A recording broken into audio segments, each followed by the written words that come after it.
一场如人间炼狱般的空难，令所有乘客化成一滩血水，秒变白骨精的化身。而隔壁老王就是这场灾难中唯一活下来的幸存者，不过他也因此变成半透明的活死人。未婚妻小美觉得怪病就该怪人来治，于是去精神病院请来了雪藏多年的贝博士。经过贝博士一番猛如虎的操作，终于找到救治的方法，但前提要了解病毒的成分。可唯一见过投毒者的人只有小美的未婚夫自己。情急中，贝博士想到一个死马当活马医的办法，就是梦境记忆共享计划。人类的大脑会生成一定量的电场，在特殊的环境下，如果两个人的脑电波可以同步化，就能读取到对方生前的记忆。但这项实验从来没人敢尝试过，一旦失败的话，小美很有可能会永久变成植物人。为了挽救未婚夫，小美可真算是豁出去了。一切就绪后，贝博士密切观察着仪器，在小美轻微抽动的同时，仪器也产生了反应，两人的脑电波渐渐重合，证明博士的实验即将成功。而小美也成功进入了未婚夫的潜意识。简单的寒暄几句就直奔主题，通过对方的记忆，小美也看到凶手的长相。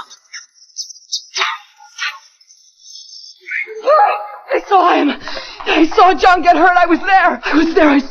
I saw him. 随后，小美片刻不敢耽误，在电脑上拼出凶手的画像。经过数据比对，得知凶手早已死在遇难的飞机上。那案发后，小美他们见到的是凶手的鬼魂吗？其实凶手是双胞胎，死的那个是替罪羊。很快，凶手就被缉拿归案。看得出来，他没经历被开水烫的过程。在软硬兼施的手段下，贝博士终于拿到了病毒的明细。未婚夫的身体也逐渐迎来了转机。由于小美不顾一切的表现得到上司的欣赏，希望她可以加入自己新成立的调查小组，结果被小美坚决否决了。上司为了争取到小美，说像飞机遇难这样的离奇事件并不止这一件。不久前失踪10年的小男孩突然出现，并且容貌依旧年轻。昏迷多年的老植物也突然苏醒，嘴里还不停念叨着一串数字，是政府停在太平洋上航母的坐标。而这些只是冰山一角，幕后之人一定酝酿着一个天大的阴谋。转眼1周后，未婚夫已经基本康复。小美去看望他的同时，也去看了一下投毒者，在他口中得知他是被人胁迫的。虽然不知道对方是谁，但能确定对方也是名警察，以防万一他们的每次通话都有备份。小美按照投毒者给的地址找到了录音带，刚听到内容，小美就被惊呆了。原来投毒者背后的 boss 竟是自己刚得救的未婚夫。画面一转，未婚夫从病床上坐起，拔掉仪器，悄悄摸进投毒者的病房，铤而走险地用枕头将其杀人灭口。